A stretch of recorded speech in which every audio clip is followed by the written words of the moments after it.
बिस्मिल्लाहिर्रहमानिर्रहीम अस्सलामुअलैकुम। Welcome to देसी इंग्लिश फिटनेस यूट्यूब चैनल। उम्मीद करता हूँ कि सब खैरियत से होंगे।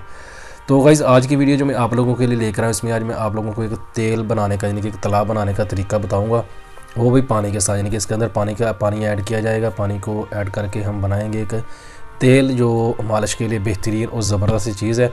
आप नफ्स की मालिश करते हैं तो उसके लिए बहुत ज़्यादा फ़ायदेमंद है। वैसे तो बहुत सारे तेल जो है वो तालाब बनाए जाते हैं, तेलों को मिक्स करके या और चीज़ों को मिक्स करके बनाए जाते हैं, लेकिन ये पहली बार मैं आप लोगों को बताऊंगा एक ऐसा तालाब जो पानी को ऐड करके, यानी कि पानी भी उसके अंदर हम शामिल करेंगे और एक तालाब बनाएंगे जो बेहतरीन और ज़बरदस्त नफ्स के लिए, नफ्स की सख्ती के लिए, उसकी मुर्दा रगों के लिए बेहतरीन है। तो वीडियो को अच्छे से समझने के लिए, देखने के लिए वीडियो को एंड तक लाजमी देखें, फिर ही आप लोगों को समझ आएगी कि जो चीज़ें मैंने बताई हैं उसको कैसे यूज़ करना है, उसका जो सही तरीका यूज़ करने का वो कैसे है, कैसे मैं पानी को शामिल करके एक तालाब बनाऊंगा जो बेहतरीन है, ज़बरदस्त है आपको नफ्स की सख्ती के लिए।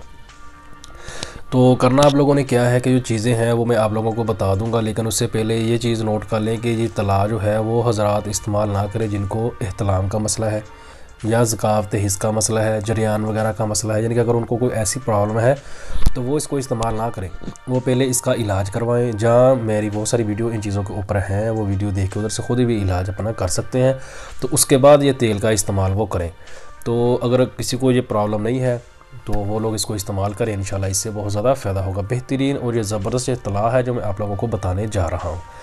तो करना आप लोगों ने क्या है, चीज़ें जो है वो मैं आप लोगों को बता देता हूँ। उससे पहले नए आने वाले दोस्तों से रिक्वेस्ट है कि मेरे चैनल को सब्सक्राइब करें और साथ ही बेल आइकन के बटन पर क्लिक लाजमी करें ताकि मेरी हर नए आने वाली वीडियो की अपडेट आपको टाइम पे मिल सके। तो करना आप लोगों ने क्या है कि तेल में दो चीज़ें हम ऐड करेंगे। नंबर 1 पे हम ऐड करेंगे इसमें अंदर अक्कर कर रहा 24 ग्राम लेना है और दारचीनी लेनी है 24 ग्राम। ये दोनों चीज़ें आपने अक्कर कर रहा और दारचीनी 24 ग्राम, यानी कि दो चीज़ें लेनी है, 24 ग्राम अक्कर कर रहा, 24 ग्राम दारचीनी। दोनों चीज़ें आपने लेके उन दोनों को ज़्यादा सूप नहीं बनाना, थोड़ा सा कूट लेना या हल्का सा पीस लें वो।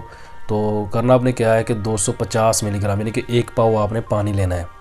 इन दोनों चीज़ों को आपने पानी के अंदर डाल के चूल्हे के ऊपर चढ़ा देना है हल्की सी आंच पे। आपने इसको हल्की आंच पे पकने देना, बिल्कुल हल्की आंच पे। अगर आप चाहते हैं कि ये काम 10 मिनट में हो सकता है तो आप कोशिश करें कि ये 15 मिनट में हो, यानी कि 15 मिनट तक यानी कि आग चले इसके ऊपर। बिल्कुल हल्की आंच पे आपने इसको पकाना है। तो जब देखेंगे पानी आपके पास तकरीबन 40 ग्राम के करीब रह गया है, आपको आइडिया हो जाएगा। जब आप पानी 250 ग्राम डालेंगे तो आपको आइडिया हो जाएगा 40 ग्राम पानी जब कितना बच जाता है। जब आप देखोगे 40 ग्राम जो है पानी आपके पास रह गया है, तो फिर आपने इसके अंदर, अगर आपके पास तिलों का तेल है तो वो आप ऐड कर लें, अगर आपके पास जैतून का तेल है तो वो ऐड कर लें, माल कंगनी का तेल है वो ऐड कर लें। यानी कोई अच्छी क्वालिटी का जो तेल आपके पास पड़ा है जो आपको आसानी से मिल सकता है। कोशिश करें कि तेल जो भी लो, तेल इसमें आप कोई भी ऐड कर सकते हो, लेकिन कोशिश ये करें कि तेल अच्छा हो। तो जैतून का ले लें, तिलों का ले लें। माल कंगनी का तो बहुत मुश्किल से तेल 1 नंबर मिलता है। ये जैतून का और तिलों का तेल तो फिर बंदा वो मिल ही जाता है कहीं ना कहीं से, अपने किसी जानने वाले से अच्छा तेल मिल जाता है। तो कोई भी एक तेल, यानी कि वो भी आपने, अगर 40 ग्राम आपके पास पानी बचा है तो आपने 40 ग्राम ही जो तेल है वो आपने लेना है। तो जब पानी गर्म ही है, आपने चूल्हे से उसको उतारना नहीं है। वो 40 ग्राम तेल जो आपने लिया है, जौन सा भी हो, वो जैतून का हो, वो तिलों का हो, जो भी आपके पास तेल हो, वो 40 ग्राम तेल आपने उस 40 ग्राम पानी के अंदर आपने इसको डाल देना है। तो उसको आपने थोड़ी देर पकाना है, यानी कि 2-3 जो जोश हैं पानी को, यानी कि 2-3 उबाले से हैं वो अच्छे से उसको आ जाए, यानी कि पानी और जो तेल है वो अच्छे से मिक्स हो जाए। तो फिर आपने उसको उतार लेना है। उतार के आपने उसको किसी चीज़ के साथ छान लें, क्योंकि जो आपने उसके अंदर चीज़ें डाली हैं, अक्कर कर रहा और दारचीनी, वो उनका जो है वो पीस, उनके कचरा वगैरह, उनका सफ़ू वगैरह जो है वो पानी और तेल के अंदर होगा। तो आपने उसको छान लेना है, छान के किसी भी बोतल में सेव करके रख लेना है। तो मालिश करने का तरीका आप लोगों को मालूम ही है कि मालिश करने का तरीका, जितने भी तालाब बताए जाते हैं सबका मालिश करने का तरीका सेम ही होता है। सिर्फ आपने आगे और पीछे का हिस्सा छोड़ देना होता है और नीचे के हिस्से में कोशिश करें कि मालिश ना करें, साइडों और ऊपर में इसको मालिश करनी चाहिए।